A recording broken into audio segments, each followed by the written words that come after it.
Okay, इस वाले में देखते हैं। तो ये हमारा आ रहा है, अब पूरा आ गया है ना। तो इसमें क्या है, यहाँ से जब जाके आप इसे बढ़ा दोगे तो ये पूरे फेस में जितना भी आ सकता होगा, इसको कम कर देंगे डिस्टेंस को, टूल पाथ को, तो ये गैप जो है कम होता जाएगा। और ये कितने चाहिए, जितने भी इसके अंदर आ सकते हैं। मैंने 15 डाले हैं, लेकिन 15 पूरे नहीं आ पाए, तो कोई बात नहीं, जितने आ सकते थे इसने ले लिए। अच्छा, अगर बोथ वाले में कुछ दिक्कत है तो हम एक काम कर सकते हैं, आप इसे हटाइए और एक हम ये वाला कर्व ले लेते हैं। और इस कर्व को लेने के बाद मैं इसको चेंज कर देता हूँ, यहाँ से 10 ही रख लेते हैं। और फिर क्लिक किया और जनरेट करते हैं।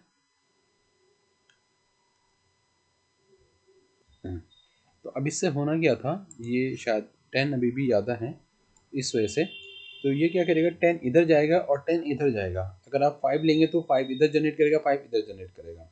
और इसको हम यहाँ पे लेफ्ट या राइट भी कर सकते हैं। अगर मैंने लेफ्ट कर दिया तो अभी ये जो जनरेट करेगा सिर्फ लेफ्ट साइड जो इसकी है उसी लेफ्ट साइड में जनरेट करेगा, राइट में नहीं करेगा जनरेट। इस वाले कर्व से इधर लेफ्ट साइड जो पड़ी, क्योंकि एरो मेरा इधर से आ रहा था, इसका एरो इधर था, तो लेफ्ट साइड में इसने कटिंग करते हुए बना दिया, राइट साइड इसने छोड़ दिए। ठीक है, तो ये वाला ऑप्शन इसके थ्रू हो गया। तो लेफ्ट राइट बोथ साइड, दोनों में से, तीनों में से जो भी आप रखना चाहते हैं रख सकते हैं। ठीक है, अभी हम क्या कर सकते हैं, मैं बोथ ही रखता हूँ। और यहाँ पे मेरे पास एक और तरीका है, क्या मैं एक इसको ले लेता हूँ, एरो इधर आ रहा है मेरा, ऐड, एक ही आएगा इसके अंदर तो एरो है ना, ये वाला रखेंगे या ये वाला रखेंगे। दो लेता हूँ तो दो को ये शायद नहीं लेगा, है ना, एक ही लेना पड़ेगा आपको गाइडिंग कर्व में। फिर नेक्स्ट जो है वो मॉर्फिंग है। मॉर्फिंग में आप ऐड कर सकते हो, मैंने लिया एक कर्व मेरा ये है, ऐड, और दूसरा कर्व मेरा ये है, दोनों को ऐड कर दिया और ओके। अब इसे जनरेट कर दिया, तो दोनों के बीच में अब केयर बनाता हुआ जाएगा, जैसे मेरी शेप है। जहाँ तक सरफेस मिली है वहीं तक ही ये गया है और इसने इसको जनरेट कर दिया है। अच्छा, फिर इसमें जाते हैं, और मॉर्फिंग में मैंने दो ले लिए, ठीक है। और अब इन दोनों को भी ले सकते हो, है ना, और सिंगल को भी ले सकते हो।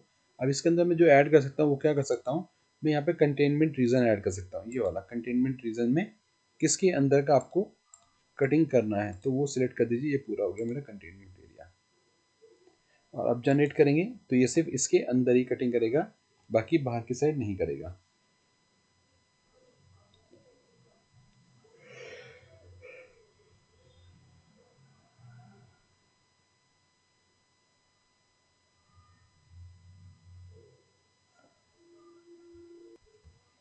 ये देखिए, ठीक है, ये बीच का जो कंटेनमेंट एरिया ले है सिर्फ उसी एरिया पे जा रहा है और वहाँ पे ये कटिंग कर रहा है। अच्छा, इसी का ही जो अगला फिर ऑप्शन है वो हम क्या कर सकते हैं, या तो कॉपी पेस्ट कर लो, तो भी यहाँ से बन जाएगा कॉपी, और वर्क पीस पे राइट क्लिक करके पेस्ट इनसाइड। और इसका अगला ऑप्शन जो बीच में है वो वाला लेना चाहते हैं हम, तो आप इसे तो हटा दीजिए, कंटेनमेंट रीजन कोई नहीं चाहिए हमें। और गाइडिंग कर में जाके मैं यहाँ से ले लेता हूँ रेस ट्रैक अलॉन्ग गाइड। और गाइड हमारा ये नहीं है, गाइड है ये वाला, एरो ये आ रहा है ना। और इसके अंदर क्लॉकवाइज चलेगा, तो ऐसे क्लॉकवाइज ऐसे घूमता हुआ जाएगा और बनाएगा। ठीक है, ओके, और जनरेट, इसके अलोंग जाएगा और कटिंग करता हुआ लाएगा, है ना। तो ये जो हमारा आ रहा ठीक नहीं आ रहा, तो इसके लिए आप क्या करोगे, नॉन कटिंग मूव में चले जाइए।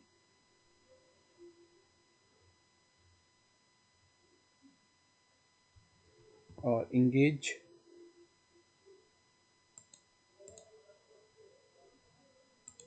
रिट्रैक्ट,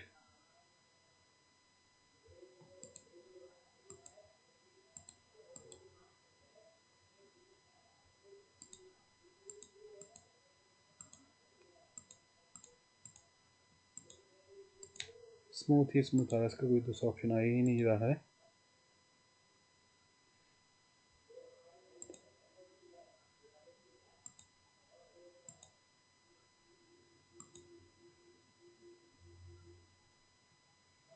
रिट्रैक्ट या आप यहाँ से भी वैल्यू डाल सकते हो, जेड, ठीक है, जेड के अलोंग ही होना चाहिए।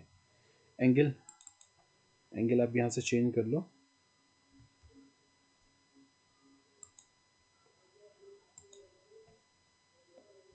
तो उसके लिए आप यहाँ से जाएंगे और इसको आप कम कर दीजिए, 30% आ रहा है, इसको और कम कर दीजिए, 10%, 15 और 15% कर दीजिए, थोड़ा सा और ठीक आ जाएगा, पास पास में जाएगा, बहुत दूर दूर जा रहा है तो रिट्रैक्ट भी थोड़ा सा ठीक हो जाएगा। और कटिंग पैटर्न यहाँ पे जिग जैग भी है, जिग भी है, दोनों में से जो भी लेना चाहते हैं ले सकते हैं।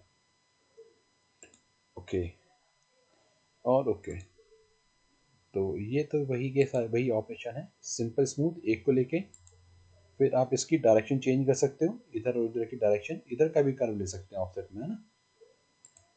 फिर इसके अंदर मैंने बता दिया आपको, एक साइड में ले सकते हो, लेफ्ट में कटिंग करनी है कि राइट में कट करनी है वो भी हम ले सकते हैं। फिर मॉर्फिंग में दोनों के बीच में कटिंग कर सकते हैं, मॉर्फिंग में भी एक साइड दूसरी साइड कट कर सकते हैं, बीच में कंटेनमेंट लूप के अंदर, और रेस ट्रैक इसके बीच में, ठीक है, जो भी कर्व होगा उस कर्व के अकॉर्डिंग ये बना लेगा। ये वाला जो ऑपरेशन है वो है हमारे पास ये Z level 5 axis, Z level 5 axis लेंगे और Z एक्सिस 5 लेवल लेने के बाद टूल हो गया और वर्क पीस हो गया और फिनिशिंग हो गया। ओके, यहाँ पे आके आप सिलेक्शन कर दीजिए कौन सा एरिया आप कटिंग करना चाहते हैं, जो एरिया सेलेक्ट करेंगे सिर्फ वही कटिंग होगा।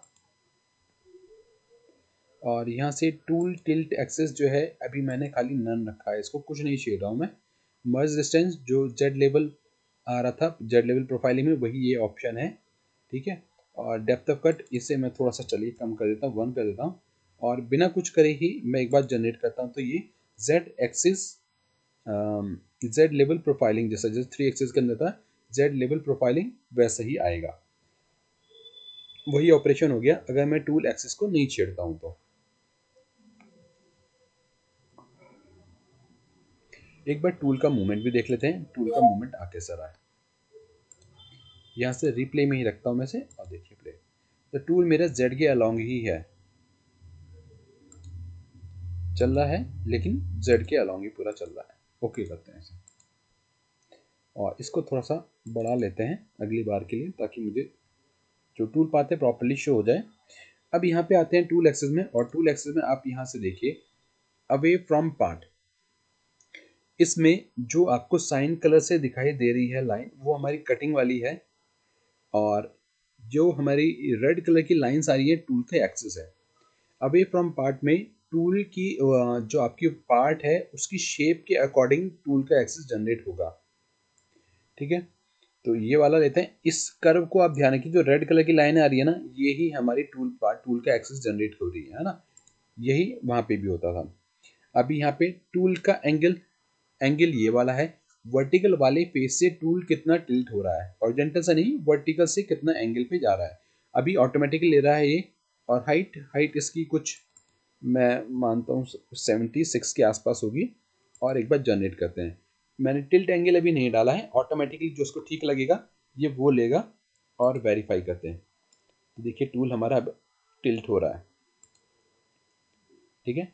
पहले बिल्कुल जेड में था, अब की बार टूल जेड में ना होके एंगल पे टिल्ट हो गया है। अब कितने के एंगल पे है ये मुझे नहीं पता, आप चाहते हैं तो यहाँ से स्पेसिफाई कर सकते हैं और एंगल कितना रखना चाहते हैं। तो मैंने यहाँ से 15 का एंगल ले लिया और फिर से जनरेट करता हूँ तो और फिर वेरीफाई करेंगे और प्ले करेंगे, तो ये 15 डिग्री के एंगल पे आ रहा है।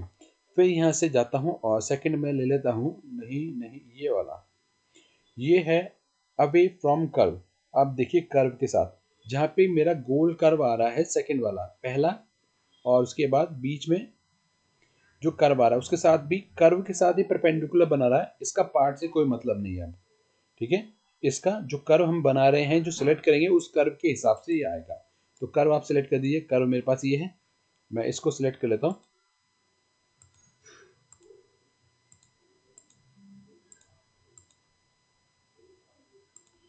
ओके, और ये वैल्यूज मेरी सारी वैसे की वैसी हैं, आप चाहें तो किसी को बढ़ा सकते हो।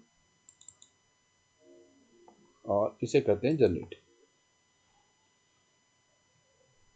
अभी जो कटिंग हो रही है वो इसके हिसाब से कटिंग हो रही है ना, जो हमारा अंदर वाला कर्व है उसके हिसाब से। सर इसके पहले वाले इसमें कौन सा कर्व लिए थे अपन ने? ये कर्व नहीं था, पहले शेप लिए थे, पार्ट की शेप, जो पार्ट बना पार्ट हुआ की है शेप थी ना? उस पार्ट की शेप हाँ, के हिसाब से। ओके।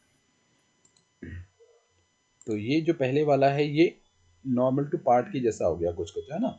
और ये वाला हमारा कर्व के हिसाब से हो गया जो हमारे पास कर्व है। अब टुवर्ड्स कर्व, अब देखो टुवर्ड्स कर्व और अवे फ्रॉम कर्व में कर्व जो एक्सिस आ रही है उसको आप ध्यान से देखिए, है ना, कैसा आ रहा है। और ये भी कर्व के हिसाब से जो कर्व होगा उस कर्व की तरफ आपका एक्सिस हमेशा रहेगा। और कर्व ग्रीन वाला है जो मैंने बाहर, जो इसके अंदर प्रीव्यू में मुझे बाहर दिखाई दे रहा है, ठीक है। अगर कर्व मेरा इधर होगा तो सिर्फ इसी के अलोंग परपेंडिकुलर जाएगा और कटिंग करेगा। और अगर अभी हम लेंगे तो मुझे इस वाले केस में शायद कुछ खास फर्क ना पता चल पाए।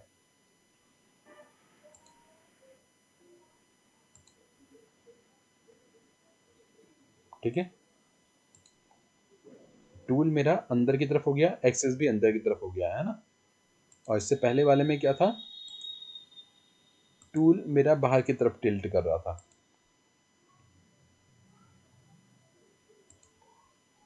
ठीक है, बाहर की तरफ जा रहा है टूल, ये ज्यादा बेटर रहेगा, हाँ ये पार्ट के लिए नहीं। हाँ, ये उसमें ऑप्शन दे रखे हैं, ये हमेशा इसी ज्योमेट्री के लिए नहीं है ना, आगे भी किसी ज्योमेट्री के हाँ लिए हाँ आने हाँ। देना है तो वो आप यूज कर सकते हो कि कहाँ पे किस तरीके का यूज चाहिए आपको, है ना। फिर आता है हमारे पास टुवर्ड्स पॉइंट। तो टुवर्ड्स पॉइंट में पॉइंट की तरफ एक्सिस रहेगा, चाहे पॉइंट आपका कहीं पे भी हो। तो इसके लिए हमें पॉइंट बनाना पड़ेगा और पॉइंट के लिए हम स्पेसिफाई कर देते हैं पॉइंट। और पॉइंट कहाँ पे आ रहा है, अभी यहाँ पे आ रहा है, जेड में ऊपर लेके चलते हैं कुछ, कितना 150, 150 कम है, 250 कर देते हैं। और 250 ये रहा, ठीक है। अभी जैसा आ रहा था सेम कुछ वैसा ही अभी आपको दिखाई देगा चलता हुआ।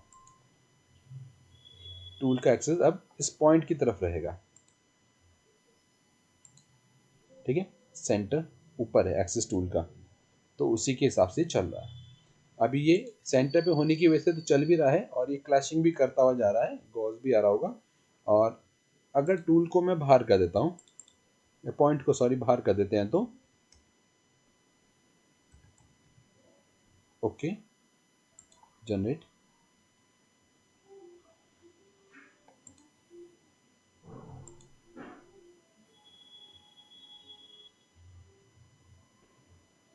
बड़ा गजब गलत सा आ रहा है। कॉलिजन चेक कर देते हैं।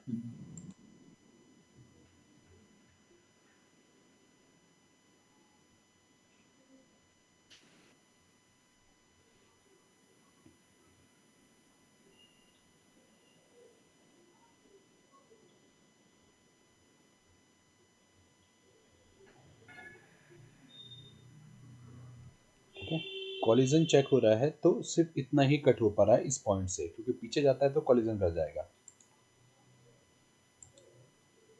इतने तक तो काम हो गया, इसके बाद बस आगे का फेस ही कट कर पाएंगे इस वाले पॉइंट से।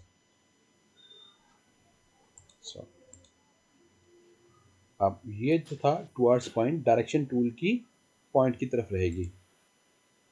और अवे फ्रॉम पॉइंट, अब टूल का जो एक्सेस है वो उसके बाहर की तरफ रहेगा, टिप उसकी टूल की तरफ रहेगी। क्लिक, और इसको जाते हैं, ये ऑलरेडी ठीक ही था, 0 कर देते हैं।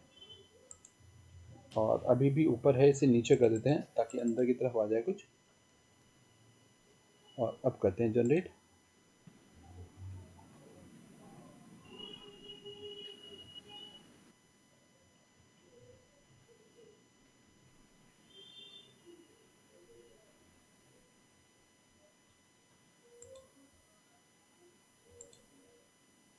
ठीक है, तो टूल का जो टिप है वो पॉइंट की तरफ रहेगी।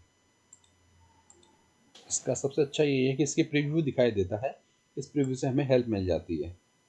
ठीक है, तो इसके 4-5 ऑप्शन हैं, इन 5 ऑप्शन की हेल्प से आप 5 एक्सेस में फिनिशिंग और सेमी फिनिशिंग यूज़ कर सकते हैं। बाकी जो शेप के हिसाब से है, अगर शेप ऐसी है तो आप इसको यूज़ कर सकते हैं, अदरवाइज अगर शेप की ऐसी नहीं है डिमांड तो हम सिंपल 3 एक्सेस वाले भी 5 एक्सेस में यूज़ कर सकते हैं। कोई ज़रूरी नहीं है कि 5 एक्सेस ही यूज़ करना पड़ेगा, 3 एक्सेस के सारे ऑपरेशन भी हम 5 एक्सेस में यूज़ कर सकते हैं।